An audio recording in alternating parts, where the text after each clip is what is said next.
Salut les Européens, bienvenue dans Vox Pop. Cette semaine, nous avons enquêté sur les ports francs. Vous savez, ces zones offshore qui permettent de stocker et de vendre des marchandises, souvent des objets précieux, et qui permettent d'échapper à toute taxe. Alors Vox Pop, qui a l'esprit un peu tordu, a décidé d'enquêter sur ces zones exemptes de toute pression fiscale. Derrière ces portes, il y a des millions, des milliards peut-être? Je ne peux pas vous le dire. Mais vous n'avez pas une petite idée? Mais bien sûr, nous savons exactement combien nous avons. Mais pour des raisons de sécurité, nous ne dévoilons pas ce genre d'informations. Notre invité cette semaine fait trembler le monde de la finance depuis 7 ans. Rencontre exceptionnelle avec Hervé Falciani, l'homme à l'origine du scandale HSBC. Cette banque suisse qui cachait les comptes de trafiquants, de terroristes et d'évadés fiscaux du monde entier. Donc vous êtes dans un univers de banquiers, dans un paradis fiscal. Est-ce que votre culture, c'est de payer des impôts? Jamais. Ah ouais, Jamais. jamais. Jamais. Jamais. Jamais payer Ah d'impôts. non, bien sûr. Mais avant notre enquête, direction l'Allemagne, où notre correspondante Imke Plech nous explique comment les grands chantiers destinés à moderniser les infrastructures tournent au fiasco. C'est à toi, Imke.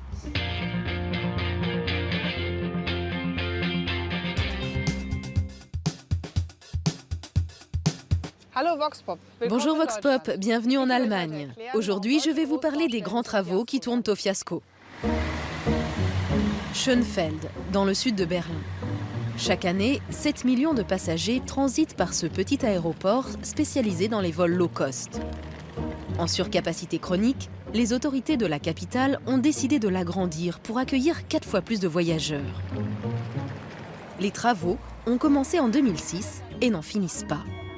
3 fois par semaine, les nouvelles pistes encore inutilisées reçoivent une visite incongrue. Voici la nouvelle piste d'atterrissage. Elle a une largeur de 60 mètres et une longueur de 4 km. Un bus rempli de curieux venus voir de leurs propres yeux le plus gros fiasco public de la capitale fédérale. Bienvenue dans l'aéroport flambant neuf de Berlin-Brandebourg-Willy Brandt.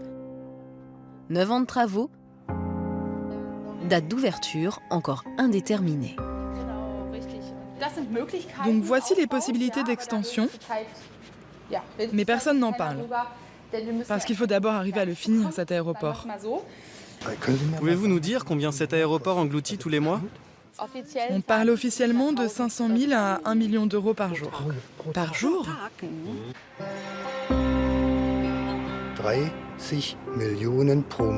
Il va falloir payer 30 millions d'euros par mois, juste pour garder ce bâtiment en état. Moi, en tant que contribuable, je trouve ça scandaleux. Les Berlinois n'en finissent pas de payer. Initialement, ce chantier devait coûter 600 millions d'euros. Les dépenses atteignent aujourd'hui plus de 5 milliards d'euros. Le scandale est tel que le maire de Berlin a été obligé de démissionner en décembre dernier.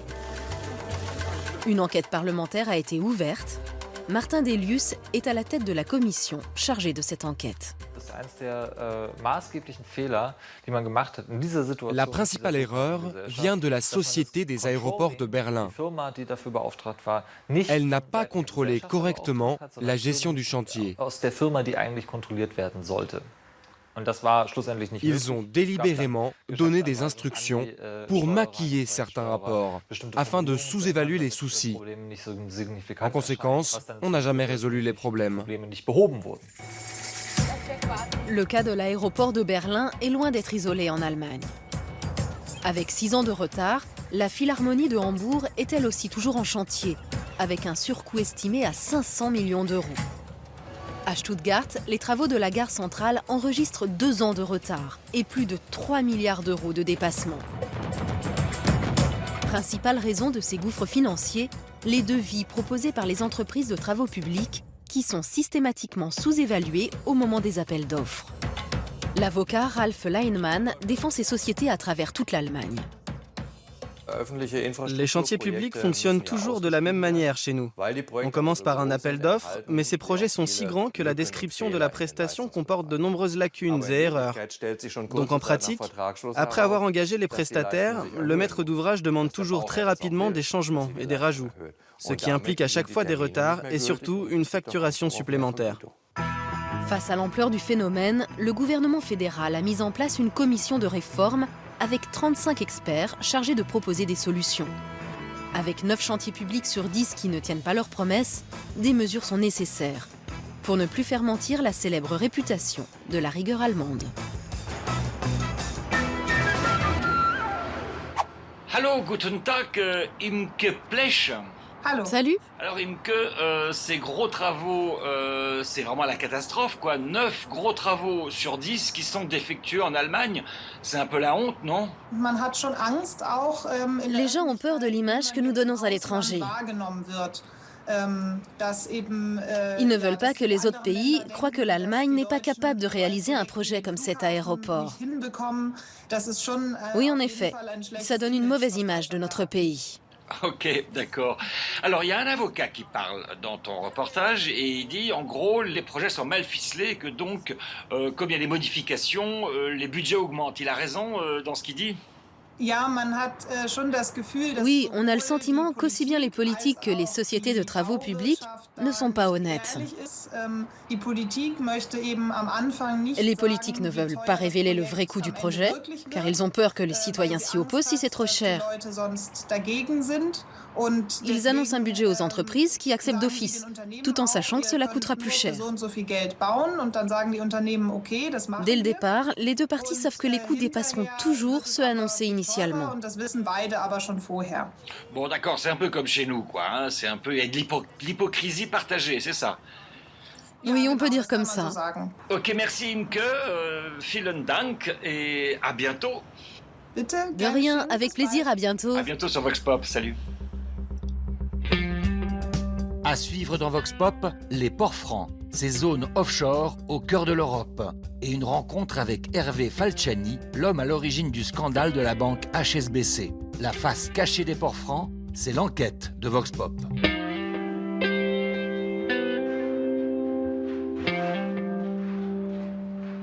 Paris est la première ville en Europe pour les ventes aux enchères d'œuvres d'art. Juste devant le Palais de l'Élysée, rue du Faubourg Saint-Honoré, j'ai rendez-vous chez Sotheby's, le numéro 2 mondial des ventes aux enchères. Et d'habitude, Sotheby's vendent des tableaux anciens ou contemporains, du mobilier, des objets d'art d'Asie, d'Afrique ou d'Océanie. Aujourd'hui, c'est bande dessinée. Plus de 300 œuvres originales qui seront vendues aux enchères le lendemain. Mais ce jour-là, on vient faire son marché. Moi, ce que j'aime bien, c'est ça. Le cow-boy, Blueberry. Le blueberry. Voilà, le blueberry de notre enfance. Vous cherchez à acheter ça ou pas? Je regarde. Possible, c'est possible que vous achetiez. Possible. Comme ça coûte? Ça coûte à peu près 10 à 12 000 euros la planche, ça dépend, ça dépend des trucs. Oui, vous avez déjà acheté? Oui. Ah ouais. On se ressent. C'est sympa, on est content. Quand on a notre truc, on est content. C'est un truc de gosse, c'est comme un jouet. Quand on achète un beau jouet. C'est vrai. Et puis c'est une valeur refuge, non? C'est aussi un investissement. Ça compte. Ouais. Moi, je me dis que ça peut pas trop baisser parce que. Mais bon. Non, ça sera pas pour les revendre, ça sera pour les garder.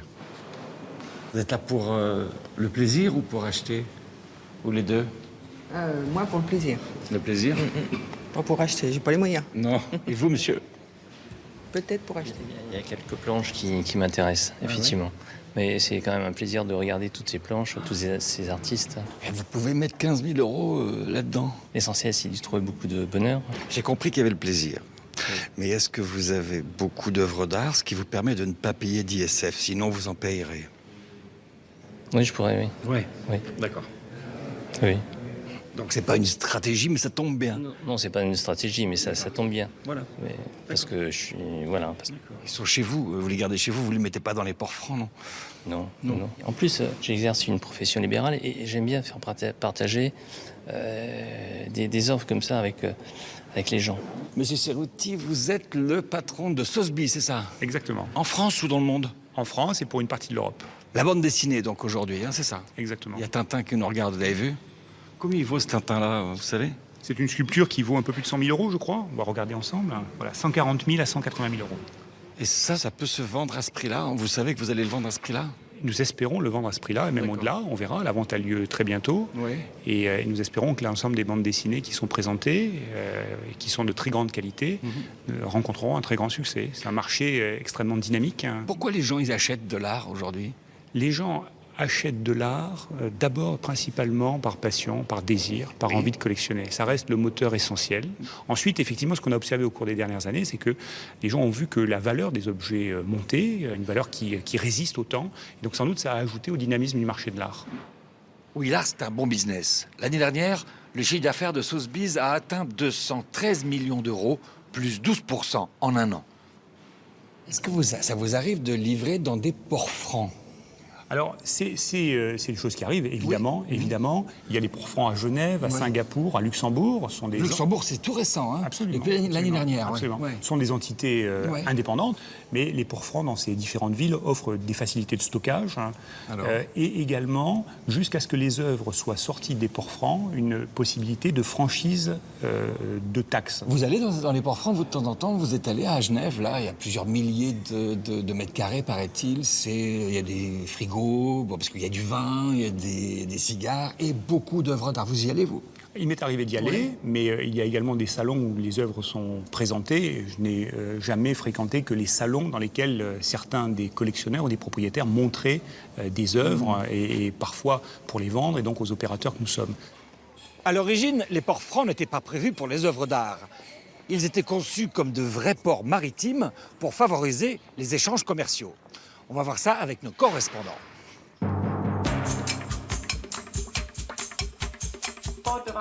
Le Danemark a créé un port franc à Copenhague à la fin du 19e siècle, dans le but de créer des emplois et d'attirer les hommes d'affaires.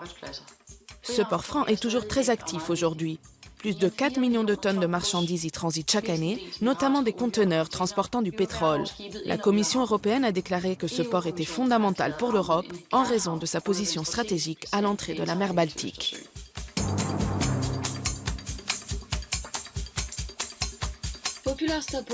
Escale prisée sur les routes maritimes de Méditerranée depuis le Moyen-Âge, Malte a encore vu son importance croître avec la création de son gigantesque port franc en 1988.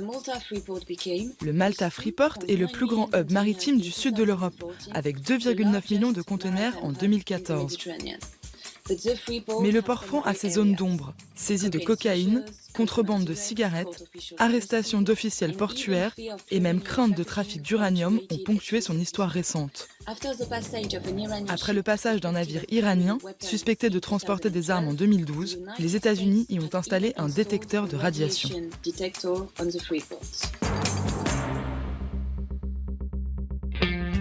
Les ports francs, des zones vulnérables au blanchiment d'argent. Tristan Dessert a enquêté. Grand-Duché du Luxembourg, le pays le plus riche du monde. Ces banques attirent depuis des décennies les investisseurs du monde entier, protégés par le secret bancaire. Le secret bancaire, le secret de sa réussite, voué à disparaître en 2017, au nom de la lutte contre l'évasion fiscale. Alors, depuis septembre dernier, le Luxembourg semble avoir trouvé la parade pour continuer à attirer les ultra-riches, en créant juste à côté de son aéroport un port franc. Pour vanter les mérites de cette nouvelle structure, le directeur a organisé une visite de presse. Voici la plateforme logistique. Ici, nous avons la zone de déchargement et de livraison. Là-bas, l'accès direct à l'aéroport. Ici, le scanner. Nous devons scanner tout ce qui entre et qui sort. Un bunker de 22 000 mètres carrés destiné à entreposer des objets précieux, œuvres d'art, bijoux, vins ou encore voitures de collection pour de riches propriétaires soucieux de discrétion.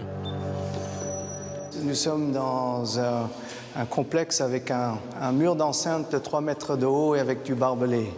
Ensuite, il faut avoir des accès avec des codes, des badges, des lectures biométriques. Le principe du port franc est simple. Les objets qui y transitent ne sont pas taxés. Ils peuvent s'échanger en bénéficiant d'un régime fiscal avantageux. Ici, les grandes fortunes délèguent à des entreprises de logistique le soin de s'occuper de tout.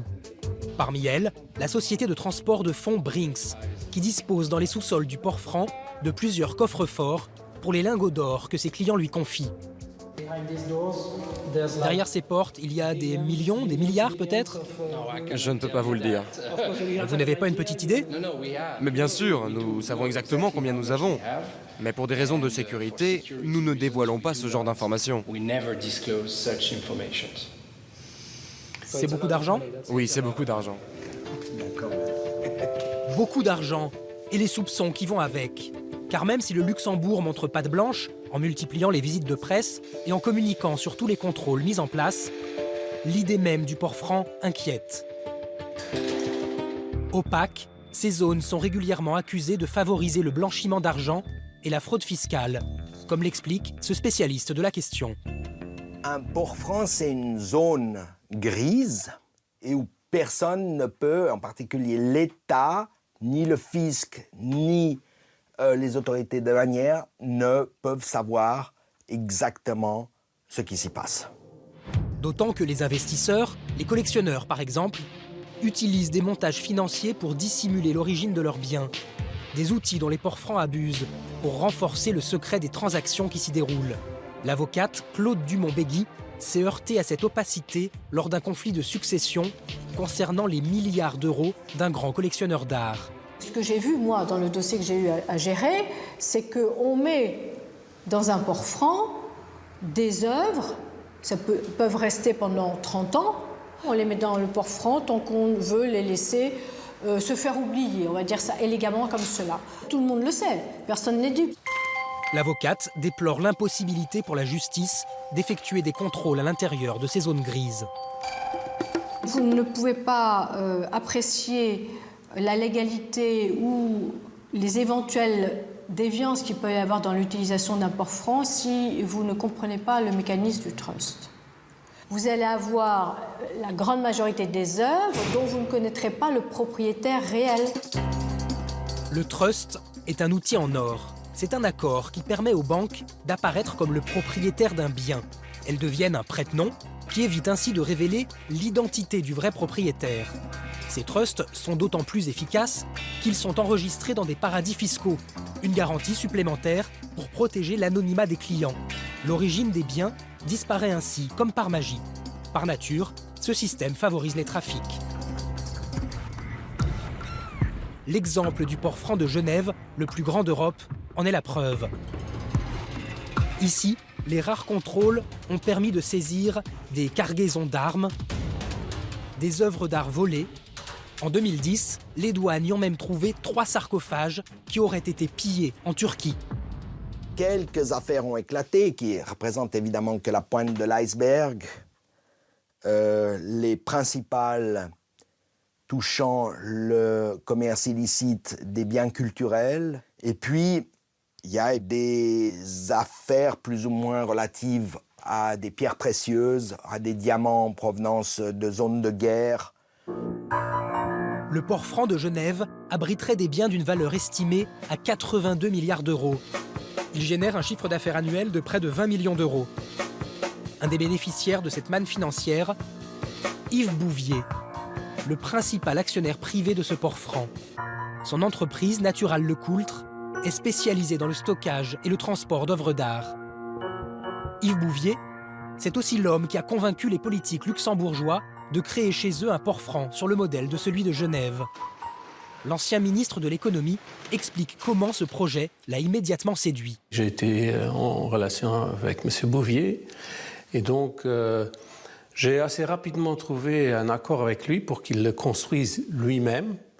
Donc il a investi lui-même, suivant un modèle que j'ai été voir à Singapour et à Genève. Et je dois dire, au début, ce n'était pas la bienvenue. Les critiques ont vite été désamorcées. Le Luxembourg, dirigé à l'époque par Jean-Claude Juncker, l'actuel président de la Commission européenne, a même changé ses lois fiscales pour pouvoir créer son port franc. Les pays essayent d'être compétitifs dans certains domaines, attirer des investisseurs, attirer des clients, et c'est ce qu'on a fait. À l'heure où les États prétendent redoubler d'efforts pour lutter contre toute forme d'évasion fiscale, pourquoi l'Union européenne n'a-t-elle rien fait pour empêcher la création de cette zone grise? À Bruxelles, la porte-parole de la Commission ne semble avoir aucun problème avec les ports francs. En soi, il n'y a rien d'illégal ou de mauvais à propos des ports francs. Aucune indication, aucune information ne nous permet de dire aujourd'hui qu'il y a des problèmes avec des ports francs comme celui du Luxembourg, par exemple. La priorité politique de Jean-Claude Juncker pendant son mandat à la tête de la Commission est claire. Il faut lutter contre l'évasion et contre la fraude fiscale. Et c'est ce que nous avons l'intention de faire. Le discours est clair et bien huilé. Ici, rares sont ceux qui osent critiquer les décisions du grand patron. L'eurodéputé belge Philippe Lamberts décrypte le double discours de Jean-Claude Juncker. Jean-Claude Juncker, c'est quand même l'homme de la situation, il n'était pas seul. Mais ce que je veux dire, c'est l'architecte de cette affaire-là et le principal bâtisseur, c'était lui. Et donc, la création du port franc luxembourgeois est dans la droite ligne de ça. On va mettre un terme au secret bancaire, pas de problème. Les comptes bancaires, c'est une chose. Ceux qui se trouvent stockés dans un hangar à l'aéroport de Genève ou à l'aéroport de Luxembourg, ça fait justement, et pas de bol, pas partie de ces choses sur lesquelles on va faire la transparence, au moins vis-à-vis de l'administration fiscale. La fin du secret bancaire ne devrait pas faire fuir toutes les grandes fortunes. Le Luxembourg n'a pas de souci à se faire. Les hangars de son port franc sont déjà presque tous réservés.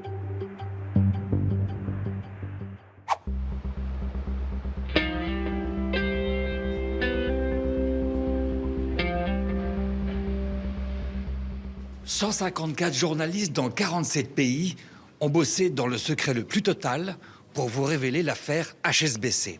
J'ai rendez-vous avec celui qui est à l'origine de ces révélations. Hervé Falciani, un informaticien qui a dévoilé un système industriel et mondial pour éviter aux riches de payer leurs impôts. Et puis voilà mon cadre, je vous mets dans le cadre. Mettez-vous ici. Très bien, très bien, très bien. Voilà, on se met en face à face. Voilà, je suis bien là. Vous vous sentez bien là? Très bien. Bon. Hervé Falciani, grâce à vous, la France a récupéré 300 millions d'euros grâce aux publications de votre listing HSBC. D'abord, merci donc. Écoutez, je ne dis pas que ce fut toujours un plaisir de pouvoir le faire. C'est vrai. Ça ne fut jamais tout simple, mais je ne suis surtout pas seul. On est bien nombreux à travailler.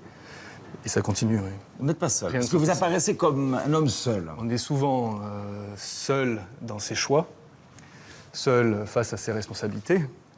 Mais pour travailler, pour faire quoi que ce soit, on a besoin d'être une grande équipe. Vous, vous avez grandi à Monaco. Oui.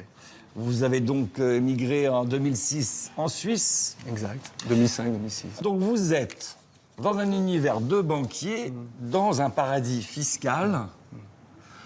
Est-ce que votre culture, c'est de payer des impôts? Jamais. Ah ouais? Jamais. Jamais. Jamais. Jamais. Jamais payer d'impôts? Ah non, bien sûr. Donc vous êtes super bon à HSBC quand ils vous embauchent en 2006. Mais non, attendez, parce pour dans ce comprendre pays, ce système, pour comprendre le système qui est en place, où en fait une banque organise d'une manière industrielle l'évitement du fisc. Vous comprenez ça, donc? Vous êtes dedans? Bien sûr. J'ai grandi dans ce système, j'ai compris ce système, et je défends certains aspects de ce système. Ouais. Quels aspects? Celui de ne pas payer d'impôts, éviter de payer des impôts. Pour ces citoyens, pour ceux qui sont là, qui sont locaux et qui développent une activité locale. Je grandis dans une banque à Monaco, où les riches, des vieux, retraités viennent bouffis d'argent et vivent là, tranquillement. Ils ne payent pas d'impôts, mais ils sont là, ils vivent là. Même si l'on gagne ailleurs, c'est déclaré, c'est authentique. Ils sont là et ils vivent là. Et moi, je vis de mon travail pour eux. D'accord. Et ça suffit au pays, il y en a suffisamment de riches là, pour qu'il n'y ait pas besoin de payer d'impôts. Je vais à Genève, et qu'est-ce que je vois? Les gens ne vivent pas sur Genève.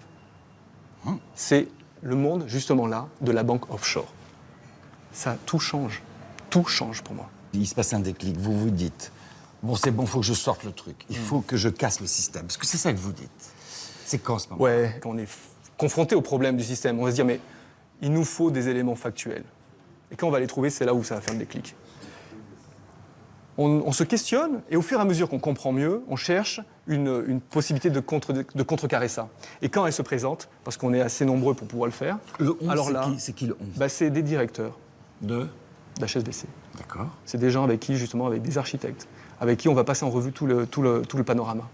Et c'est comme ça qu'on va comprendre. Ils ont parlé, cela, pour vous soutenir, pour Je dire qu'ils pense- étaient avec vous? Je pense que peut-être un jour viendra. D'accord, mais quand vous étiez en 2006 à Genève, à cette banque HSBC, banque privée, vous êtes seul devant un ordinateur et vous avez comme mission de migrer des listings qui sont cryptés, qui sont anonymes, avec des... Il y a plus de 200 000 noms que vous arrivez à sortir de là.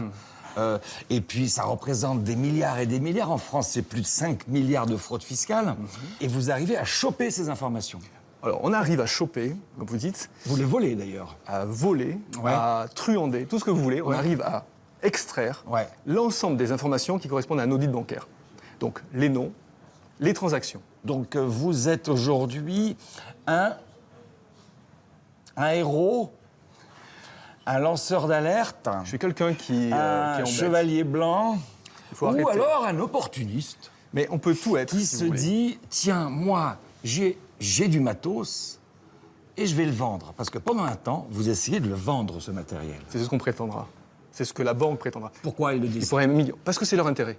Et parce qu'ils n'ont pas compris. J'ai l'arme. J'ai l'arme contre l'opacité. Vous parlez d'argent, mais pourquoi l'argent devrait être associé simplement aux malversations? L'argent, c'est une gratification pour un travail. Moi, je savais que ce travail était grand. Et la gratification de ce travail devait passer aussi par la protection de mes intérêts personnels. Alors, ce que j'appelle la lutte contre la haute criminalité financière de Nanterre. C'est quand avec ça? monsieur, c'était en 2008. J'appelle monsieur le commissaire Jean Bonneau, et qui, faute de savoir quoi faire, me passe de normes. Eh bien, à partir de là, tout ce que j'ai dit dans le temps, progressivement, c'est toujours vérifié. Mais pour l'instant, vous apparaissez comme seul. Mais face à qui? Seul? Face à la justice suisse, Seul. par exemple. Seul. Vous avez un mandat d'arrêt Oui, mais international. regardez la Suisse et regardez le monde. Oui, d'accord. Aujourd'hui, je suis plus seul. D'accord. Aujourd'hui, je suis plus seul. Ma démarche aujourd'hui, regardez, pour l'instant, c'est de mettre face aux faits les manipulations qui peuvent avoir des bonnes motivations, mais qui sont, à mon sens, pas légitimes. Ok. Aujourd'hui, vous vivez de quoi? Des soutiens. Vous avez des sous? Des soutiens. Vous avez quoi comme sous? Rien. Le chômage. Ah oui, la solidarité. Heureusement. Les impôts, c'est pas mal. Vous savez, maintenant, je vais vous laisser tout seul. Hervé Falciani, je vais vous laisser dans ce cadre. Et vous allez regarder cette caméra devant. Et vous avez quelques secondes pour dire quelque chose aux gens qui nous écoutent, qui seraient, je sais pas, tentés par l'aventure de devenir un lanceur d'alerte, par exemple. Donc j'appelle de mes vœux, pour conclure, qu'on ne négocie pas avec les banques. Tout comme on devrait ne pas négocier avec les terroristes. Donc dans ce cas, c'est assez simple de faire le lien entre les deux. Donc ne négocions pas avec les banques, amenons-les au procès, d'accord? Et établissons l'ensemble de ce qu'il y a derrière ces rideaux. Voilà. Eric Falciani n'est pas un être parfait. C'est juste quelqu'un qui est devenu courageux. Vox Pop, c'est terminé pour aujourd'hui, mais ça continue sur Internet. Vous retrouvez l'intégralité de l'interview, les enquêtes, les reportages. Je vous embrasse, les 507 millions d'Européens et Européennes.